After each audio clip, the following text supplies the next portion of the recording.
రాష్ట్రంలో 30 డీఈఓ పోస్టులు ఖాళీగా పెట్టి కాంగ్రెస్ ప్రభుత్వం విద్యా వ్యవస్థను పూర్తిగా గాలి కొదిలేసిందని రేవంత్ సర్కార్పై మండిపడ్డారు బీఆర్ఎస్ నేత హరీష్ రావు. రాష్ట్రంలో 33 జిల్లాలుంటే కేవలం 3 రెగ్యులర్ డీఈఓలున్నారని విమర్శించారు.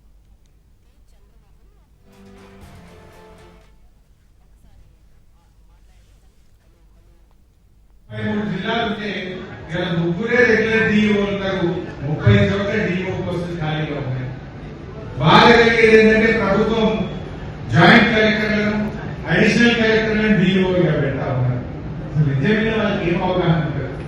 ఒక అడిషనల్ కలెక్టర్ జిల్లాకు వస్తాడు, ఆయన ఉండే అనేకమైన బాధ్యతల్లో విద్యాశాఖ ఒక బాధ్యత పెడుతున్నారు. ఏ రకంగా విద్యాశాఖను ఆయన అర్థం చేసుకోగలుగుతాడు, ఏ రకంగా ఉపాధ్యాయులతో ఆ వ్యవస్థను నడిపించగలుగుతాడు అనేది ప్రభుత్వం అర్థం చేసుకోవడం లేదు. చాలా జిల్లాల్లో జడ్పీ సిఇఓలను అడిషనల్ కలెక్టర్లను ఐఏఎస్ అధికారులను డిఈఓగా పెట్టడం ద్వారా చాలా ఇబ్బందులు వస్తా ఉన్నాయి. రెగ్యులర్ డిఈఓ నియామకం జరగక చాలా రకాల సమస్యలు కూడా ఈరోజు వస్తా ఉన్నాయి. ప్రభుత్వం కూడా ఆలోచించి వెంటనే రెగ్యులర్ డిఈఓలను